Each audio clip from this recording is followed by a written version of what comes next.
Good morning, afternoon, or good evening. Derek with No Dog Left Behind here again, coming to you with an attitude of gratitude. Now, what does this mean? This can apply to a series of different places in your life. Of course, dog training can as well, and with your relationship with your dog. But basically, I'm doing some reading that was very interesting to me, and I'm going to share it with you, okay? Um, there is a Dr. Sonia Lombowskirsky, something along those lines, who wrote a book about um,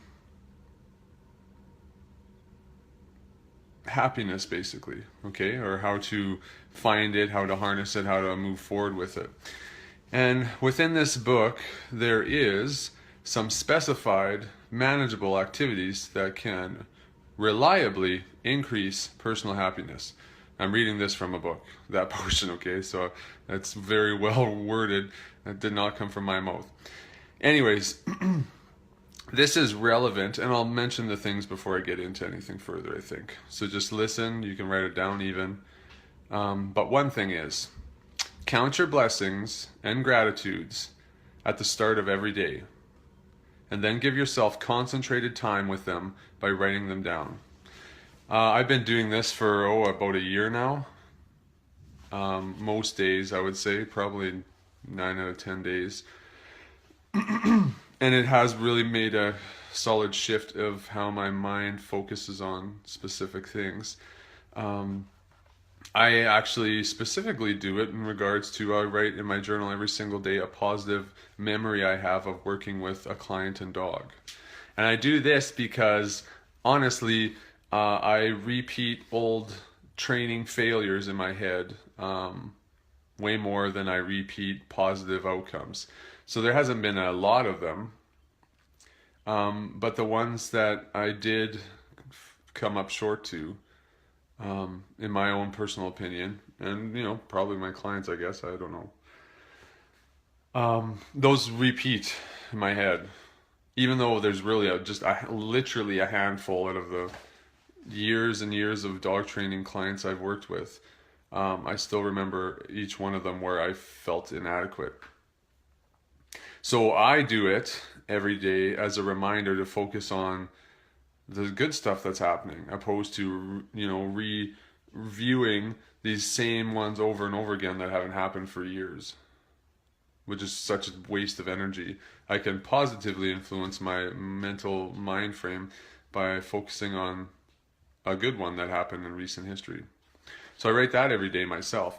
Anyways, for you, it could be with your dog, where your dog was and focusing on what the type of dog it is compared to where you want it to be. But it could really go on any facet of your life. If there's anything that's causing you stress, whether it's with your kids, that's another good one, actually. Anyway, the second one is cultivate optimism by choosing beforehand to look on the bright side of situations, events, and future possibilities. That's easier said than done, I think. I personally have a very specific system to do this where it's called the full stack that I do about 45 minutes every day. That takes something that bothered me or triggered me, and I can totally turn it around into a positive learning lesson, as well as very clear actionable steps of how to get there. So there's 2 or 3 steps. It takes a lot of work, but it really has an impact after a few days, few weeks, 2 months, depending on the person. I can't really give away how I do that. Why? Because it's from part of my coaching, and I would suspect that would be considered intellectual property.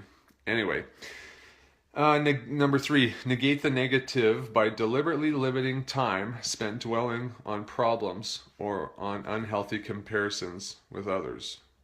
Okay, so this basically to me means, and it might mean something different to you, for instance, when I was talking about earlier, when I was focusing and dwelling on those series of training or / coaching failures that I felt, was that I think you basically, as soon as they begin, you start to interrupt the thought process by distracting yourself with something else, or getting busy, or making a phone call, or just doing something that interrupts and inhibits further punishment within your mind.